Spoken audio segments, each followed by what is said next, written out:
Welcome to the side event, Translating Climate Ambition into Delivery. My name is Silvia Nora Kalnic, and I represent the State Audit Office of Latvia. And here assembled with me are representatives of supreme audit institutions of Europe who will share their experiences alongside representatives of the European Court of Auditors. Through our work as auditors, we have a unique and valuable role in assessing whether governments' climate ambitions are translated into effective delivery, and we will provide today for you some of our experiences.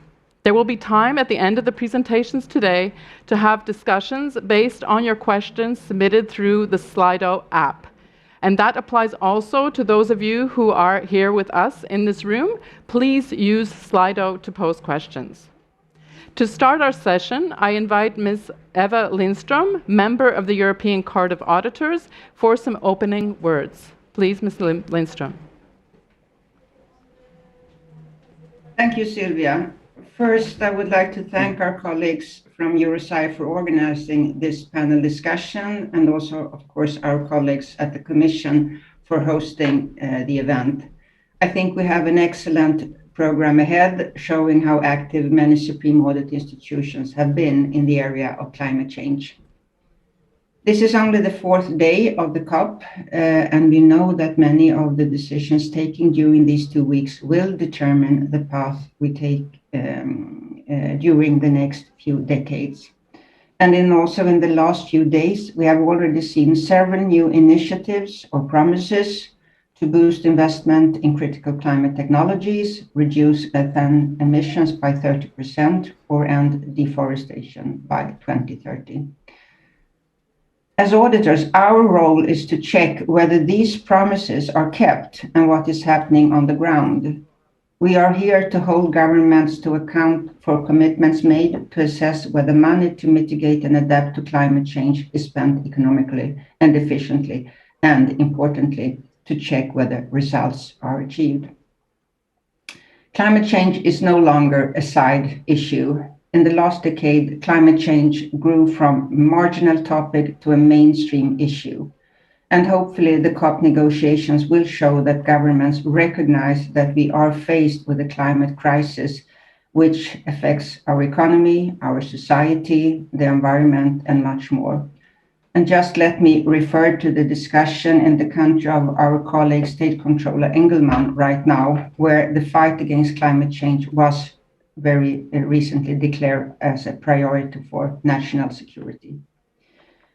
Citizens increasingly expect the public purse and the EU budget to act as role models, so pressure for effective action will only increase.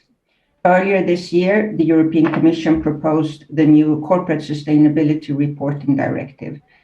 If this is adopted, it would significantly widen the circle on who has to report sustainability information and also harmonize how it is done. The proposal also foresees a more important role for auditors, as they will be required to provide reasonable assurance on sustainability information.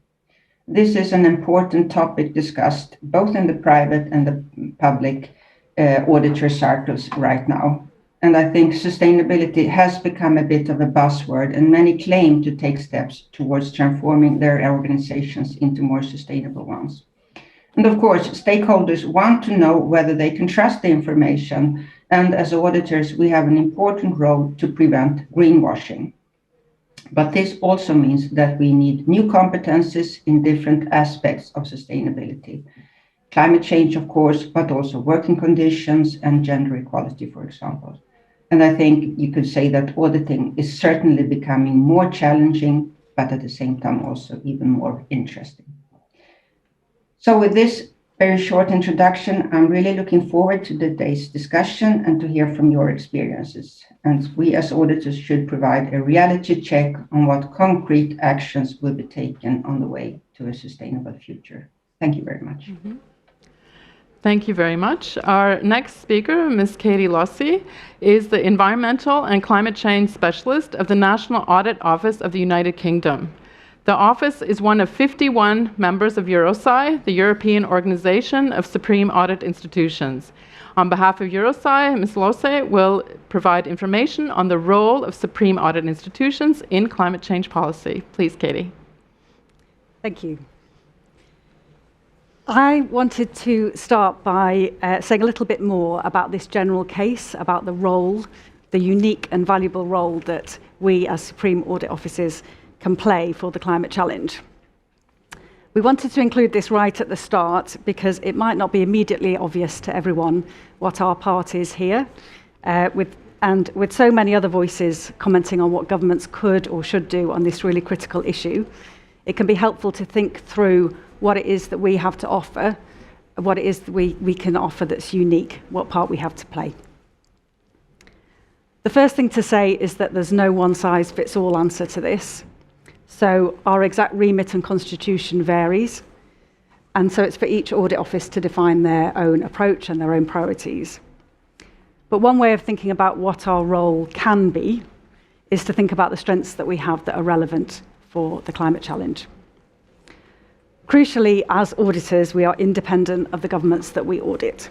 So that means we don't question policy objectives, but we can examine how those objectives are delivered, and we can do that without fear or favour, including because of the strong safeguards that many of us have around our independence.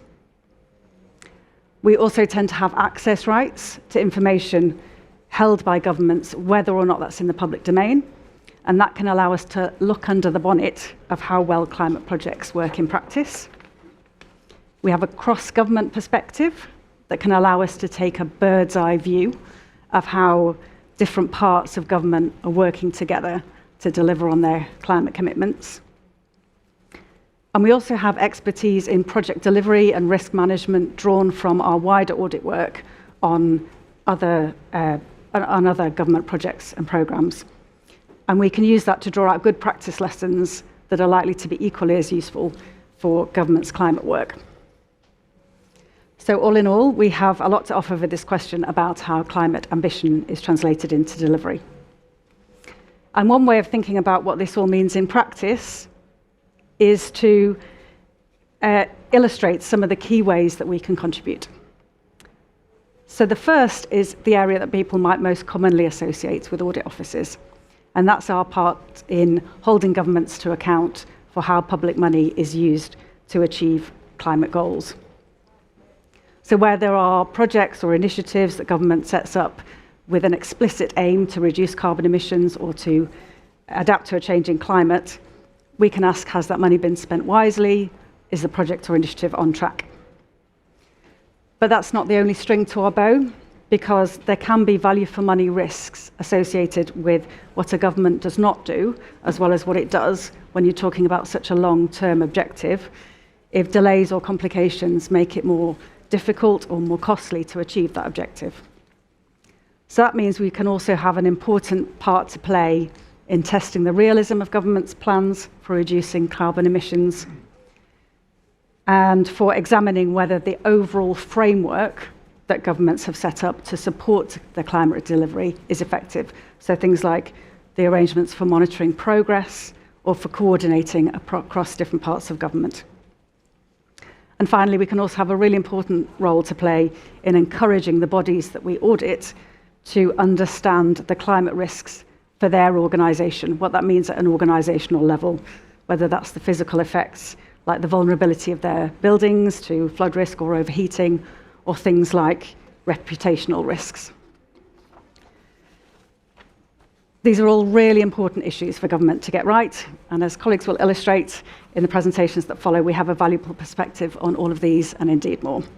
So while we might not be everyone's first thought for the climate challenge, we as audit officers do have a really unique and valuable part to play for this critical question of how climate ambition is translated into delivery.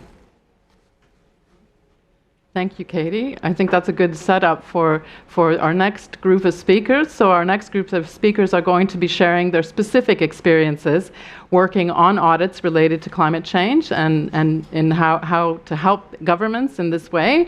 In presenting our experiences from audit institutions, we focus on the lessons learned from our audit work for our governments, to, as we say, get it right in directing public spending on climate change goals.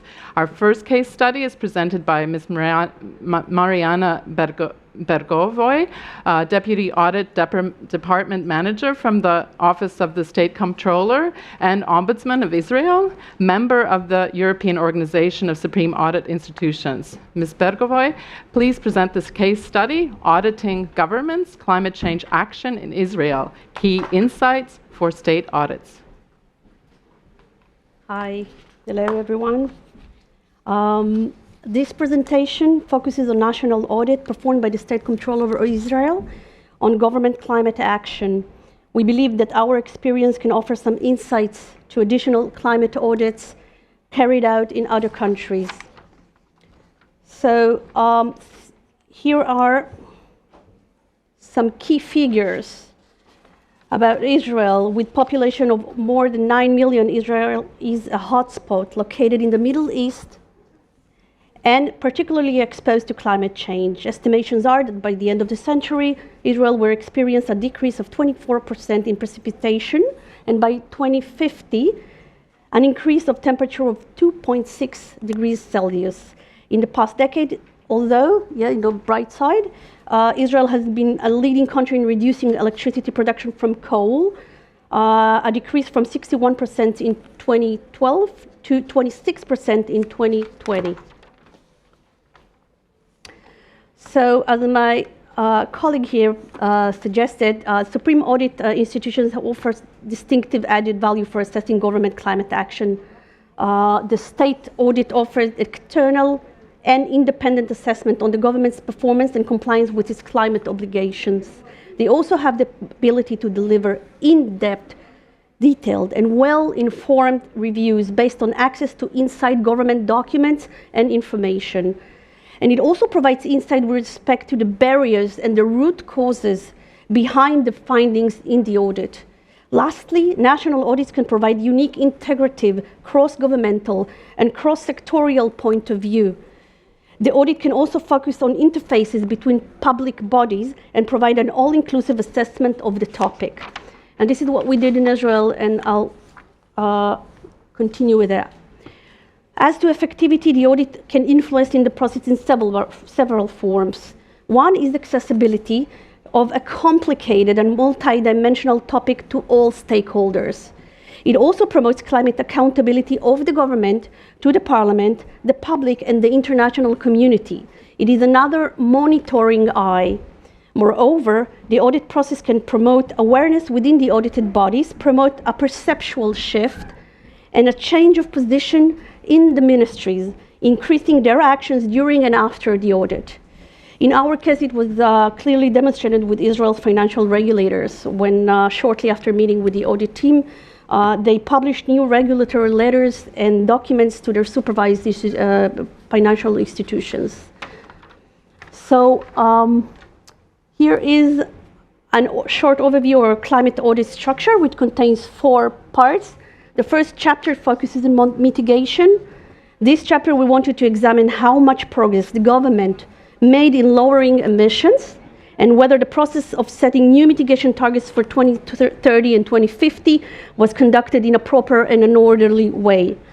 The findings were that although Israel's per capita emissions lowered in the past 6 years, in absolute values, Israel increased its emissions. And the sectorial targets for renewable energy, the transport, and the energy efficiency, which were set following the Paris Agreements, are far from accomplished. The audit also elaborates on the regulatory, institutional, legal, geographical, and technological barriers for the transition to net zero economy. Resolving these difficulties will require a government perceptual shift, cross-government collaboration, and a sequence of reforms. The second chapter focuses on adaptation and preparedness for climate change. In this chapter, we wanted to assess Israel's progress, establishing a national adaptation plan and executing it. The report concluded that Israel does not have a national adaptation action plan and that initial plans are not budgeted and they are not yet implementable.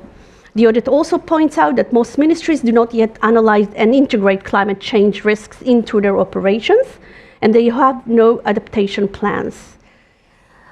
The third part discusses economic and financial climate risks.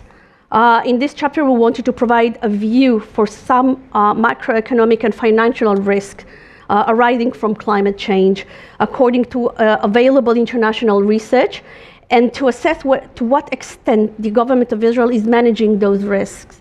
The audit concluded that no governmental body in Israel has performed a national assessment regarding the long-term effects of climate change on the economy of Israel and on the labor market.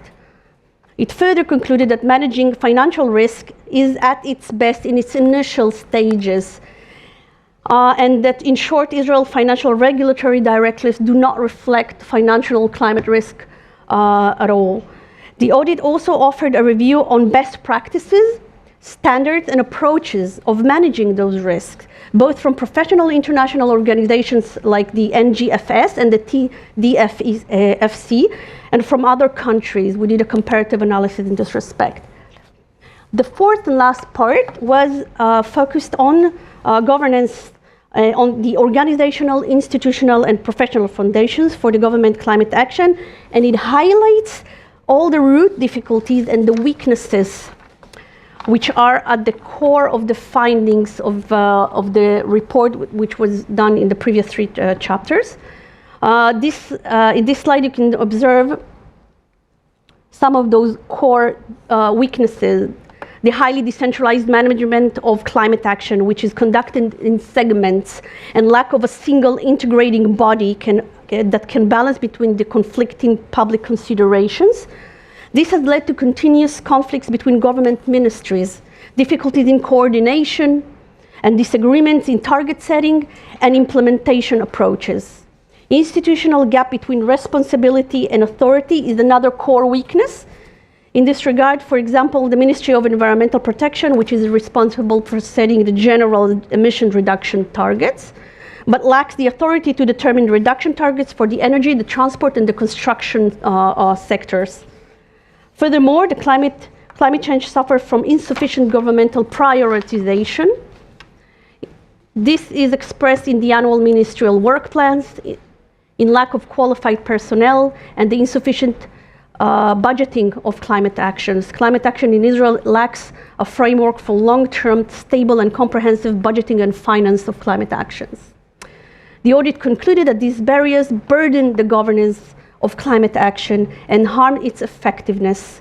So in this respect, this chapter really relates directly to SDG 16 on the building of effective, accountable, and inclusive institutions, as well as the SDG 13, of course. So the main methodology tools, here are some of them. To achieve a broad all-government assessment, we used a questionnaire, which was sent to 63 ministries and public bodies. We also interviewed the majority of them, sometimes more even than once. The audit took a multi-sectoral approach when we also interviewed NGOs, researchers, experts, and representatives of the private sector. We also made extensive use of comparative analysis to other countries and offered global best practices, research, state-of-the-art climate policy, both from international organizations and from other countries.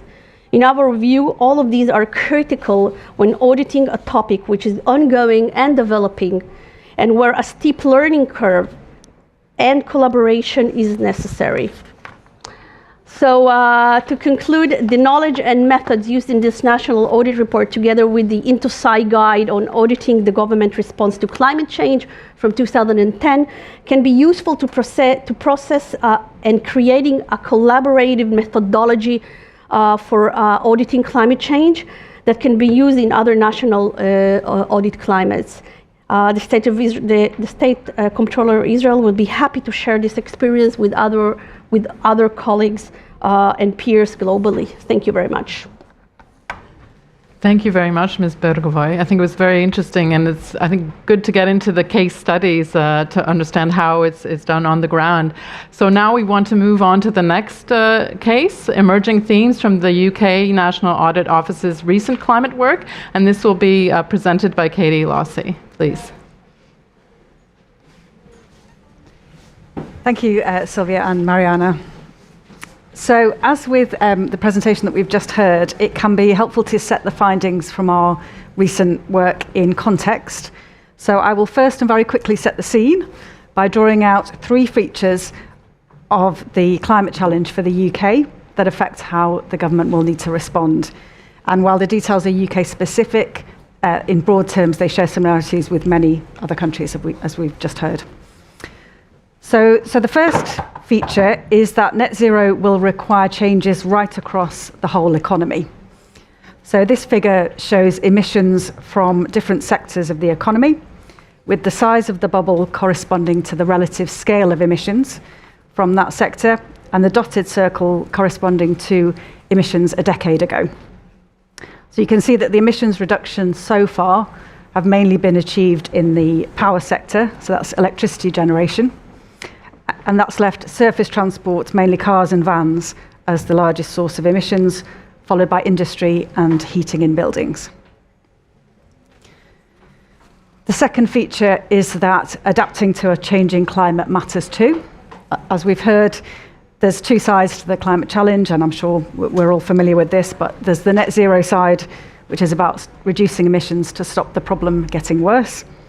And there's the adaptation side, which is about building resilience to the changes in weather patterns that are already inevitable. This figure from England's Environment Agency illustrates the issues with flood risk, which is one of the 6 priority risks in the UK's latest climate risk assessment.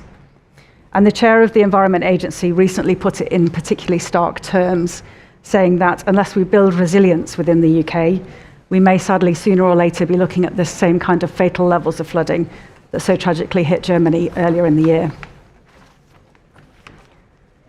The final feature that I want to draw out is the extent of interlinkages between tackling climate change and achieving government's wider policy objectives and plans. So this figure uses land use as an illustration, and it shows the different pressures, demands, and changes that can interact.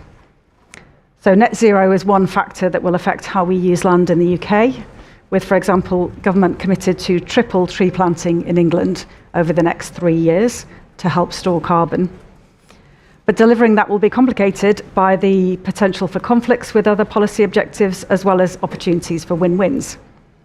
And that means there's a real challenge for government about getting the right trees in the right places in a way that stores carbon, as well as improving wildlife habitats, reducing flood risk, and creating sustainable jobs, and while managing the knock-on effects for food production or for the space for housing development. So in light of how significant climate change is likely to be for the public sector in the UK, we have set it as one of our strategic themes for the NAO as part of our increased focus on long-term value for money issues.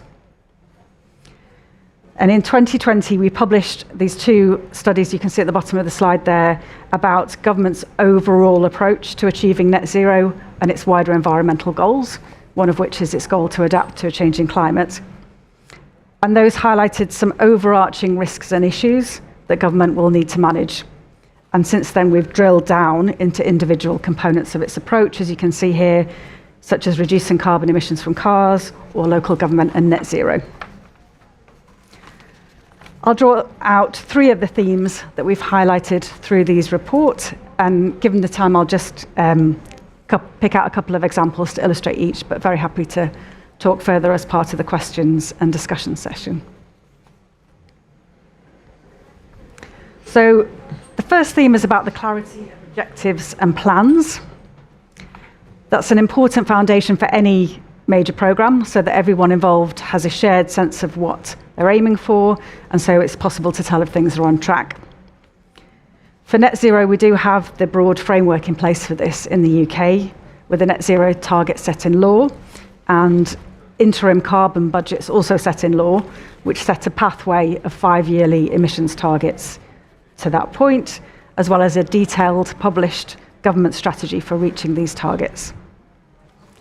Areas we've encouraged government to do more are regarding managing the inevitable uncertainty associated with planning over such a long time horizon, and at the level of individual schemes, to work through how to reconcile different policy objectives right from the start. So this was an issue in a recent Green Homes voucher scheme that we examined, where we found it was set up with twin objectives, a long-term one to cut carbon and a short-term one to create jobs as part of an economic stimulus response to the pandemic.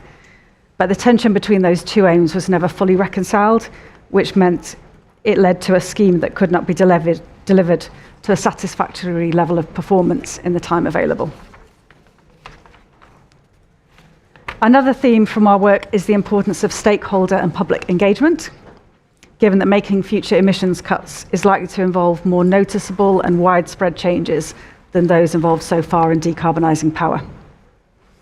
A key area we've encouraged government to do more is to develop a dedicated strategy for engaging the public on net zero, to set out how it will secure the ongoing buy-in that will be needed to the changes required, and how it will tailor its messages to engage different audiences. Final theme is about monitoring costs, progress, and wider impacts. Good performance information and monitoring arrangements are vital to be able to decide what to prioritise and to act early if things are going off track. Again, the highest level framework is in place, with public reporting on actual as well as forecast greenhouse gas emissions annually broken down by sector, and with government having committed to publish an annual progress report on how it's doing against its plans. One of the areas we have encouraged government to do more is about bringing together information on costs and benefits of different net zero policies from across different departments, so that it can analyse how effectively these work together as a portfolio. So, for example, on local government and net zero, we mapped out the available grant schemes and we found a fragmented picture with 22 schemes that local authorities could bid for, often with short timescales, which can make it difficult for local authorities to build capability and plan for the long term. And government has since committed to explore how to simplify funds that target net zero at the local level. So I've spoken about 3 of the themes that we think it's important for government to get right if it is to succeed in translating climate ambition into effective action. Clear objectives, good stakeholder and public engagement, and effective monitoring of costs, progress, and wider impacts. Given the complexity of the climate challenge, it's perhaps not surprising there are a number of other themes that we think are crucial, shown here. And indeed, a common success factor across all of these is likely to be about building strong coherence and collaboration across all parts of government. I won't say any more about those now, but again, very happy to discuss as part of the questions. So I hope this has given us a flavour of the issues coming out of our recent work on climate change here at the UK National Audit Office. As I say, this is a strategic theme for us, so these are issues that we will come back to in future work. And as we do so, we're conscious of that the scale and the nature of this challenge means we will need to learn alongside government as we do so, and we look forward to collaborating with our peers in other audit offices to do that. Thank you very much. Now we have 2 case studies already, and I see that we have already some questions in Slido, so I encourage you to continue raising those questions so we can get to those at the end of the session. So 2 more to add to the 2 that we have already had of case studies. These will be presented by Mr. Peter Welch, who is the Director of the European Court of Auditors. Mr. Welch will present information on performance of audit reports on climate change in agriculture and on climate change in energy. So looking at these cross-sectoral issues that have been already mentioned. Thank you. Thank you very much, Sylvia. And thanks for all the organisation that your office has done to make this event possible. I'm director of a part of the European Court of Auditors, hoping to see a slide on the screen. But yes, okay. Which deals with agriculture and which deals with sustainability more generally under the title Sustainable Use of Natural Resources. And there are 2 issues which are intimately connected, I think, and particularly so in the European context. Other speakers have already spoken a little bit about the mandates of Audit Office, and I just want to add a couple of words. I think in the work all offices have a similar but nuanced, I would say, role, I would say. One of the things that we do is produce special reports on issues that we think of interest, and where we tend to pick issues of economy, efficiency and effectiveness. Usually when we're looking to define for criteria on which we measure effectiveness, we pick something which is in national legislation, or in European legislation in our case. I think the existence of global climate change and carbon dioxide targets gives us a wider framework and enables us to pick criteria which are global, and I think that's something which is useful to us and creative. So it's good we're having this meeting here, because this whole process adds value to our work, I think. I don't think there's much room for triumphalism in this area, though. I think we're all learning, and we're members of both of the EuroSci and the InterSci working groups on environmental audit, and we're really keen to learn on other people. These are some of the reports that we've looked at from audit offices around the world. There's one there that I particularly like from the NIC in Poland, which basically tells you that if you're sitting on an electric bus in Poland, it's really a steam engine. It's really fueled by burning coal. And if you're in one in the Netherlands, it's run on natural gas. It's interesting, really, the insight that we can provide into what's really going on. Agriculture is so important in the EU because half of the money that is attributed to fighting climate change goes through the agricultural budget, and it's using the Rio markers, it's assessing that there is meant to be a climate change impact from the way we spend money on agriculture in the EU. And so that's particularly useful for me, I would guess. It ticks two boxes. I'm dealing with agriculture, I am dealing with wider sustainability issues. And half of the money you spend on climate change, you'd be hoping to get quite a lot out of that, I think. I always have to come back to the policy framework. The EU has significant responsibilities in the area of energy. Much of the decision making lies with national member states, with national administration. Agriculture is sort of a little bit in the middle there, because obviously subsidies for agriculture flow from the European budget, but setting targets for emissions from agriculture is a national competence.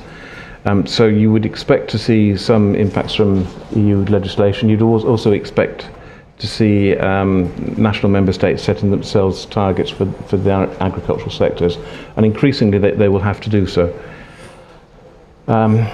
This is just to remind you that we've done a lot of work on this area. I want to focus on agriculture. These are the emissions from agriculture.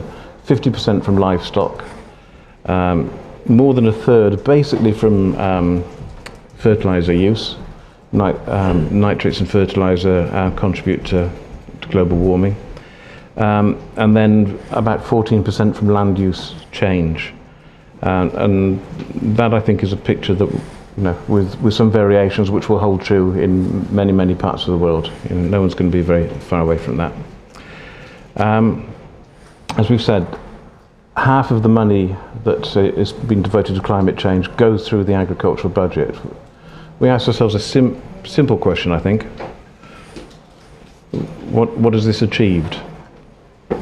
And this is the simple answer. Over a period of 30 years, we've seen, a significant reduction in the emission of greenhouse gases from agriculture, and that's, largely driven by some reductions in fertilizer use 30 years ago, but there are other factors involved. And sadly, if you look at the first 20 years of this period, you see big improvements. If you look at the last 10 years, which is when we've been spending all this money, you see very little impact.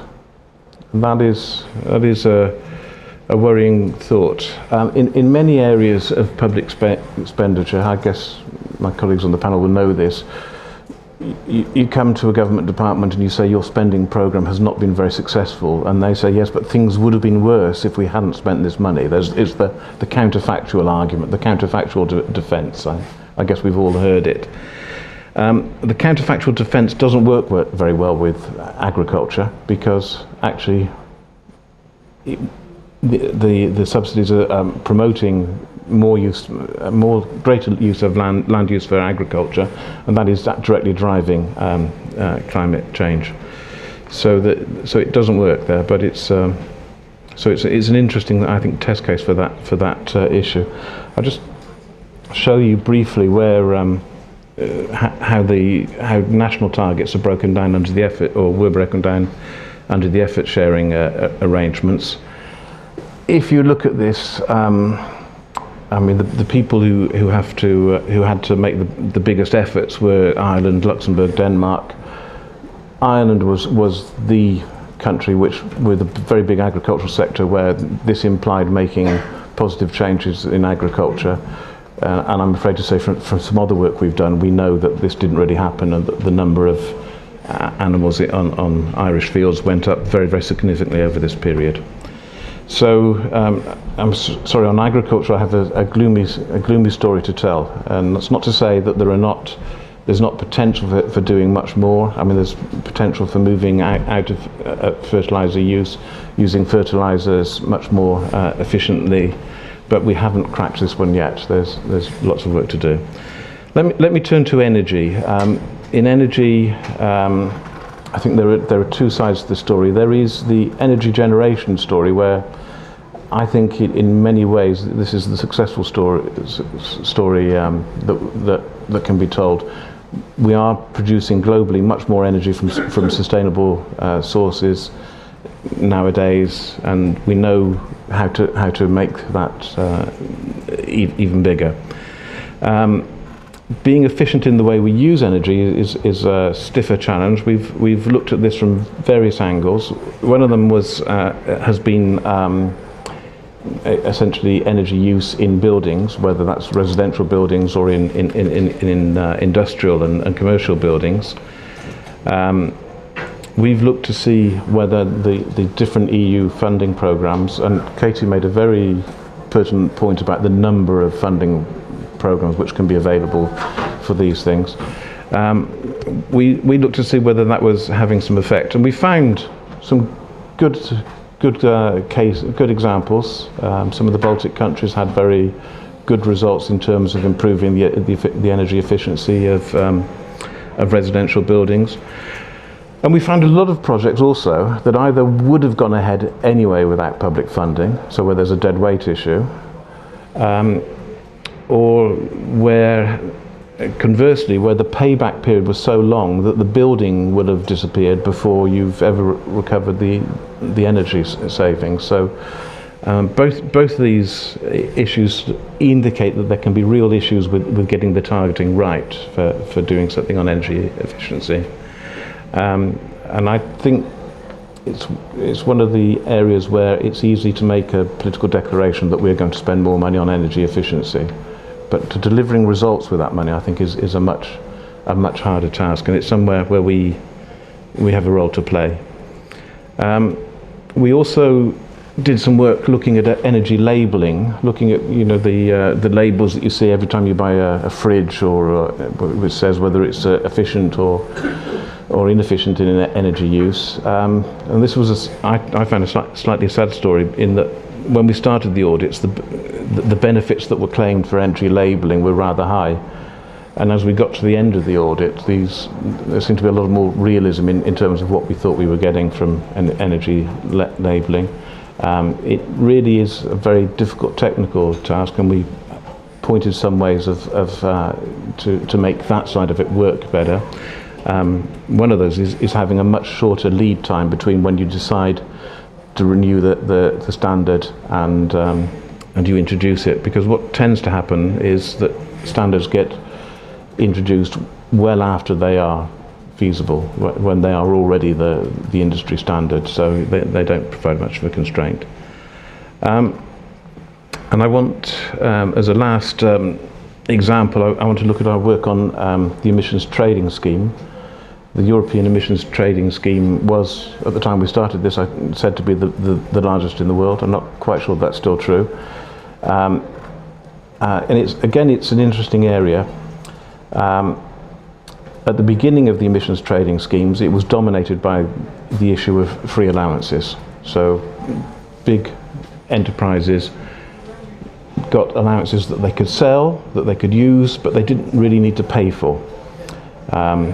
And it's only now that we're starting to see the emissions trading scheme begin to bite for a lot of sectors. It always applied, let's say, in most member states, to the power generation area, and this is another area where we can do our own counterfactual analysis, because some member states had a derogation and they didn't have to apply this to their power sectors. We saw that where they had that derogation, which was meant to fund improvements, but where they had that derogation, in fact, the progress was much, much slower. And so it's an interesting example of how you can make things work. But the emissions trading scheme, I think actually there are two areas where I suppose one area that we really need to get things right, which is getting the right price for carbon. If we could get the right price for carbon across the board, we could make so much faster progress, and we would avoid some of the inefficiencies that happen when you subsidize fossil fuel use and at the same time try and encourage people to use less of it. If we got the incentives lined up, we would make so much better practice.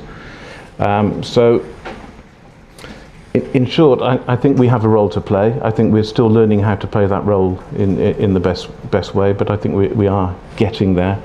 I see a massive role for public sector auditors in pointing out where money is being used in a way that achieves the targets and where money is used in a way which doesn't achieve the targets, which is, broadly speaking, the greenwashing that Mrs. Lindström spoke about in her opening words.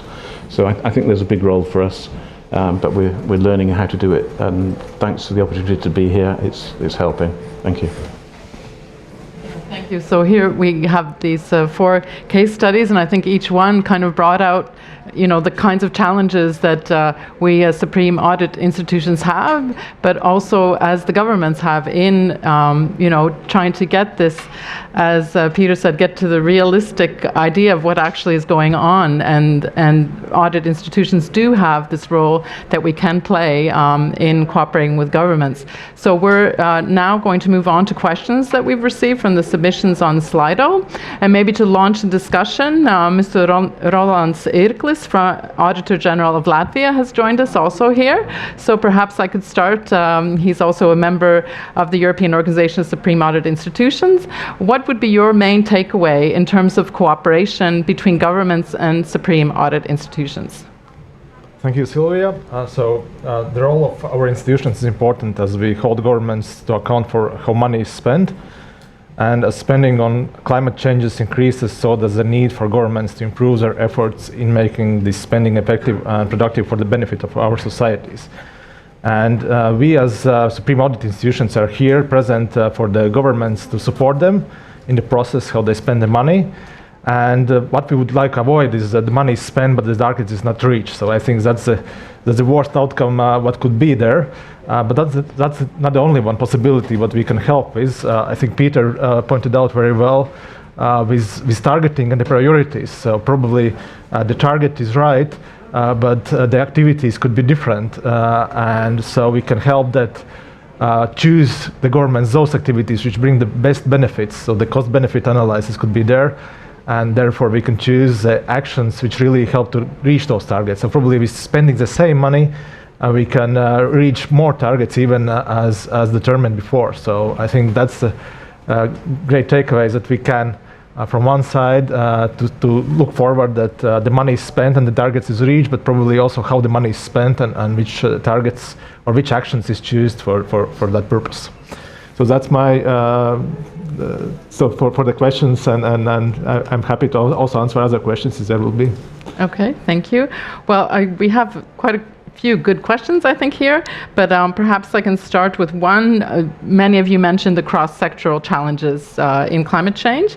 So we have one question: what steps should be done to push governments or encourage ministries to set climate policy goals by sectors because of climate as a cross-sectoral issue? So some of you spoke, of this problem, and it is a very difficult and challenging one. But how, and there were some examples of how we've tried to, through the work of the audit reports, to encourage ministries and governments. But what other possible examples can we bring? Okay, go ahead. You can go ahead. And maybe I will just point one issue, and then I'll pass it to Mariana, because from our experience, by presenting a comprehensive report about the situation of Israel and showing the government the actual result of our audit, we have accomplished to move them into more challenging targets, and also to see what can they do better. And I do believe it had a big impact before this event, of course, and I do believe also we have a major role in following up, making follow-up between convention and between leaders sending us many targets that they are aiming to. So this is our role, and I do believe that part of it is, and you can see in all the examples presented, that we are very focusing on numbers and on achieving goals, and I think this is one of our main roles as size. But Mariana, you can add on, please. We also try to focus in our audit on the actual implementation that is even more important than setting the goals, because the goals were there eventually. Even if there was a hard time getting there, they were set, and the question remained whether those governmental resolutions were taking place. And then we found out that about 15 resolutions were implemented partially, very little. So the question that we raised was, are there any other tools we can use that were not used until now? And this is what we referred to when we talked about the governance. And we pointed out that there are also a lot of countries with legislation, something we do not have in Israel yet, climate legislation, and we encourage our ministries to continue with their efforts to legislate in this respect, and other methods such as climate emergency declarations.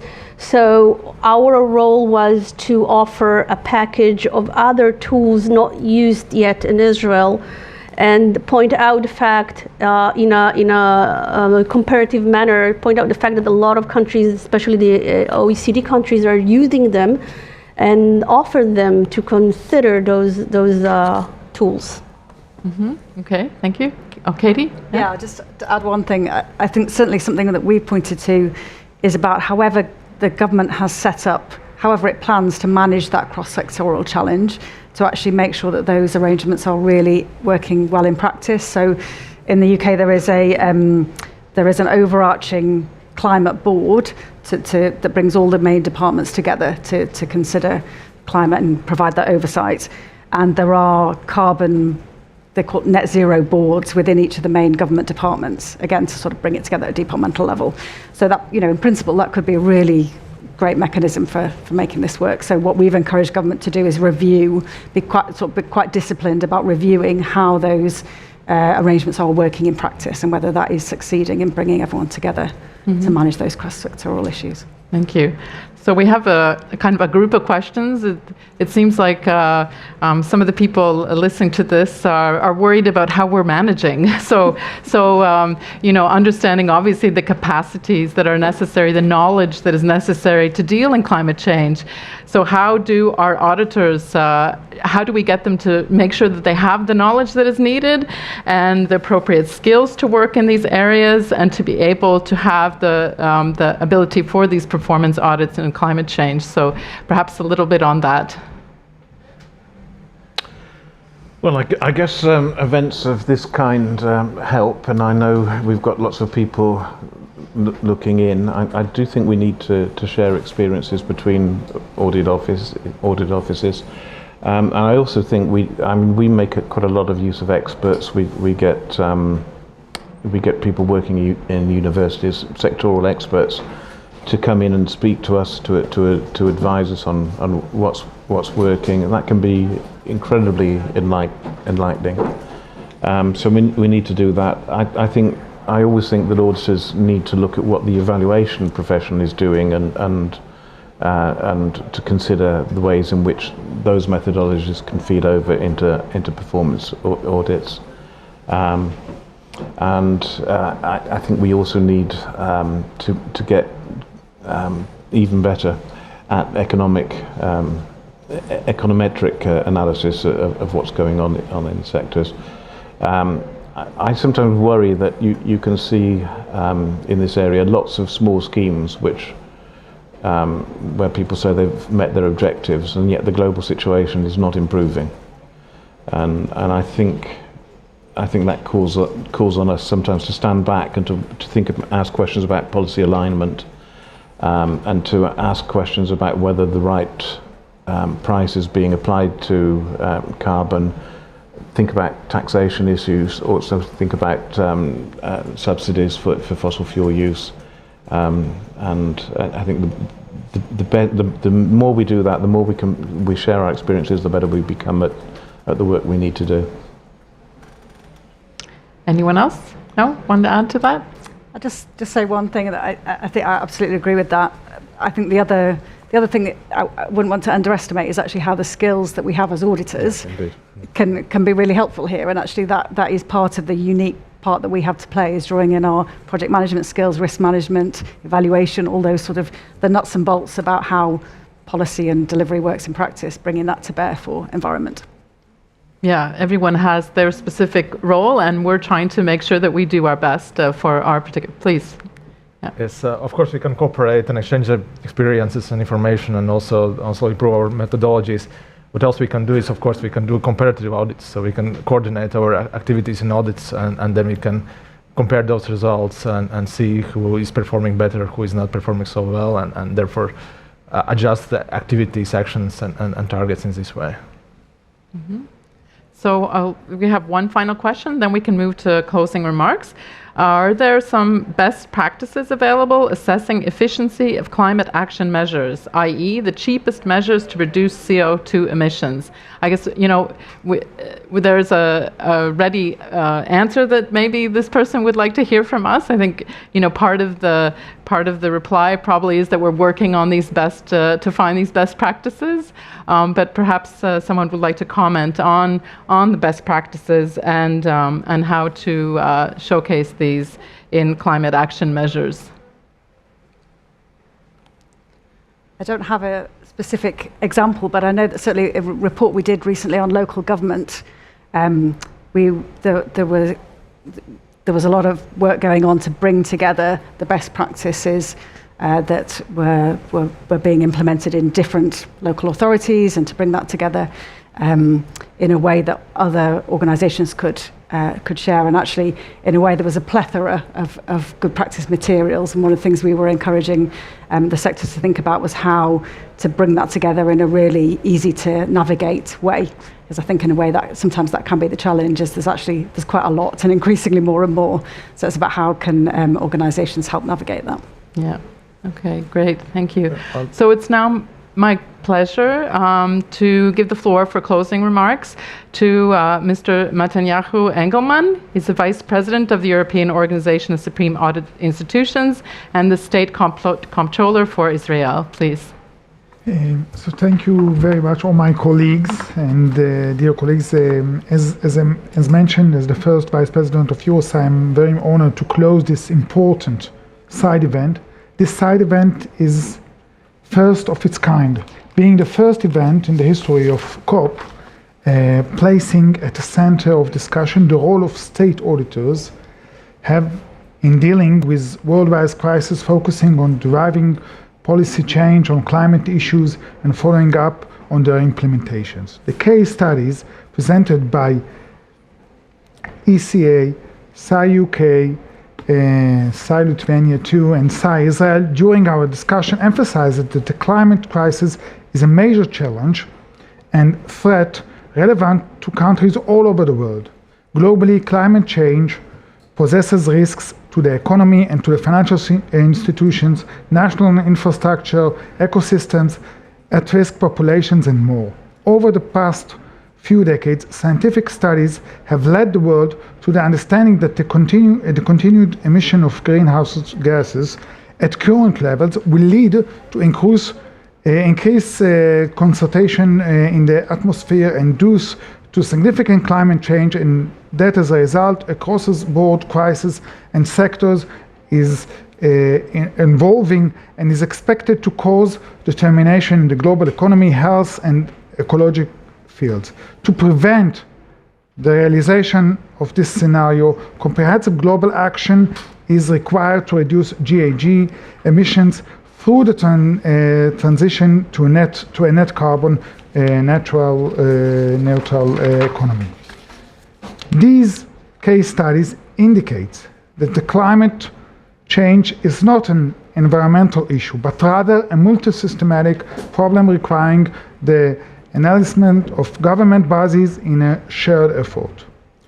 This discussion also emphasized the important role of state audit institutions play in monitoring government's efforts and assess whether government's climate ambition are translated into effective delivery and motivate and engage them to take action to best prepare for climate change and related challenges. On behalf of USI, I wish to express my gratitude and appreciation to all partners who took part in organizing the unique event and made it possible: the European Court of Audit, SAI Latvia, SAI UK, and my colleague from SAI Israel, of course. I also wish to express special thanks to the USI Presidency and Secretariat for all their efforts and collaboration. I see it our mission to encourage state audit institutions to continue monitoring governments' actions, assess the world preparedness to climate change, and to use our knowledge and experience to assess and assist governments for dealing with these emerging issues. I believe that state audit institutions must share knowledge and collaborate for achieving the state audit goals and improve all aspects of life worldwide. Thank you very much, everybody. Thank you. Thank you very much. And we're still getting comments. And as I understand, the main message is keep doing your work. And when are the governments going to react? So we're working on that, and all the best for our work together for climate change in the future. Thank you.